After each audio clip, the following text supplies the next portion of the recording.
तानाशाही नहीं चलेगी, नहीं चलेगी, नहीं चलेगी, तानाशाही नहीं चलेगी, नहीं चलेगी, नहीं चलेगी, तानाशाही नहीं चलेगी। एकाच मिशन, जुनी पेन्शन एकाच मिशन, शिवाय राहत नाही, अशी कशी देत नाही, घेतल्याशिवाय राहत नाही। कंत्राटी कर्मचाऱ्यांना सेवेत, कायम करा, कायम करा, कंत्राटी कर्मचाऱ्यांना सेवेत, कायम करा, कायम करा। सर्व समन्वय समितीचा एकजुटीचा जय हो।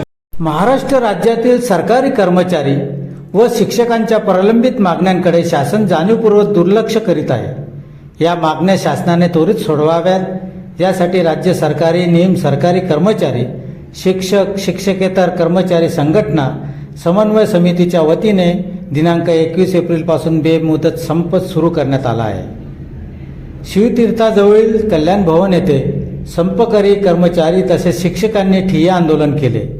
या आंदोलनात धुळे जिल्ह्यातील बहुसंख्य कर्मचाऱ्यांनी सहभाग नोंदवून आंदोलन यशस्वी केले। या आंदोलनामुळे शासकीय कामकाजावर परिणाम झाल्याचे दिसून आले।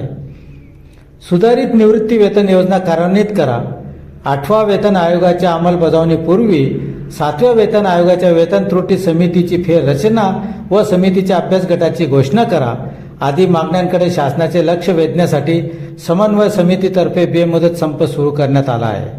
या आंदोलनात समन्वय समितीसह राज्य सरकारी कर्मचारी मध्यवर्ती संघटना, राज्य सरकारी चतुर्थ श्रेणी कर्मचारी मध्यवर्ती महासंघ, प्राथमिक शिक्षक समिती, माध्यमिक मुख्याध्यापक संघटना, जुनी पेन्शन हक्क कृती समिती, सरकारी कंत्राटी कर्मचारी कृती समिती तसेच जिल्हा परिषद आरोग्य सेवा कर्मचारी संघटना सहभागी झाल्या आहेत। या आंदोलनानंतरही जर शासनाने मागण्या सोडवल्या नाही तर भविष्यात आंदोलन अतिशय तीव्र करण्यात येईल असा इशाराही संपकरी कर्मचाऱ्यांनी यावेळी प्रसारमाध्यमांशी बोलताना दिला आहे। सर्व शासकीय निमशासकीय कर्मचारी आज रस्त्यावर उतरले, त्यांनी संपाचा या ठिकाणी आदेश दिला आणि संप त्यांचा 100% यशस्वी झाला आहे। खरं म्हणजे शासकीय कर्मचाऱ्यांना अशा पद्धतीने आपल्या मागण्यांसाठी की ज्या वर्षानुवर्ष त्या ठिकाणी शासनाकडे, असं नाही की ते आज आहे, त्यात त्यांचा ज्याचा उल्लेख किती आत्ताच पाटील साहेबांनी केला की जुन्या पेन्शनबद्दल हा गेल्या किती वर्ष जसं ते लागू झालं त्यापासून लोकांचा त्याला विरोध आहे का ती अन्याय पद्धती आहे। लोकांचा शासनाच्या एकंदरीत त्याच्यावर भरोसा नाही आहे की आपल्याला नेमकं किती वेतन मिळणार आहे। म्हणजे आयुष्यभर काम करून त्यांना जर पुरेसं वेतन मिळालं, आज जे आमचे काही लोक निवृत्त झालेत, विशेषतः शिक्षक, त्यांना काहींचं तर इतकी वाईट अवस्था आहे की त्यांना कुठलंच पेन्शन त्या ठिकाणी मिळालं नाही। आणि म्हणून ही अत्यंत न्याय्य मागणी आहे। ही सुधारित राष्ट्रीय पेन्शन योजना आहे, ती ताबडतोबीने लागू केली पाहिजे।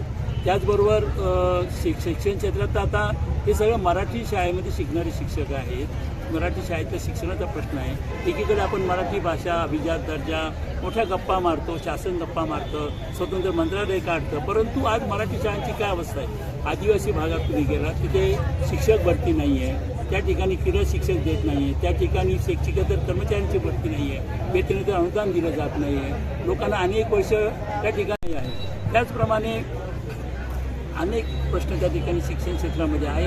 टीईटीचा प्रश्न, आपला म्हणणं काय की कायदा कधी लागू होतो, ज्या दिवशी तो लागू होतो त्याच्या पुढे लागू होत असतो, त्याला पूर्वलक्षी प्रभावाने कधी लागू केला जात नाही। म्हणून आमची मागणी आहे किंवा जे नंतर लागलं त्यांना टीईटी आहेच ना, परंतु जे पूर्वी लागले त्यांना ते टीईटी कायदा नको आणि प्रमोशनसाठी सुद्धा टीईटीची अट घातली जाते आणि म्हणून त्याला देखील शासनाने सुप्रीम कोर्टाचा निर्णय, परंतु शासनाने तिथे रिव्ह्यू पिटिशन केलं पाहिजे।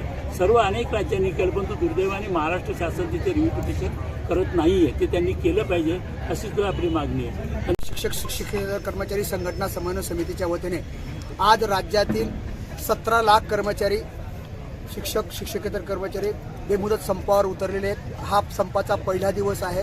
100% संप हा यशस्वी झालेला आहे। सगळ्या अत्यावश्यक सेवा आणि प्रशासन पूर्णपणे ठप्प झालेलं आहे। 23 तारखेपासून प्राथमिक माध्यमिक शिक्षकसुद्धा आणि ज्युनियर कॉलेजचे शिक्षकसुद्धा आणि जोपर्यंत आम्हाला सुधारित राष्ट्रीय निवृत्ती वेतन योजनेच्या मार्गदर्शक शासन प्रसिद्ध करत नाही, सेवानिवृत्तीचं वय 60 मान्य करत नाही, 8वा वेतन आयोग 1/1/2026 पासून महागाई भत्त्याच्या 50% मूळ वेतनात विलीन करण्याच्या संदर्भात शासन निर्णय करत नाही, वर्ग 4चे सेवा भरती व वाहन चालकांची सेवा भरती सरळ सेवेने भरती करणं आवश्यक आहे। शिक्षक कर्मचाऱ्यांना टीईटी आणि संच मान्यता हो अत्यंत अघोरी अन्यायाचा निर्णय मागे घेतल्याशिवाय सरकार आम्ही थांबणार नाहीत. कर्मचारी शिक्षक या प्रमुख मागण्याच्या संदर्भात हा बेमुदत संप आहे. त्या ठिकाणी माननीय माजी आमदार तांबे साहेब सुद्धा या आंदोलनाला पाठिंबा देतील.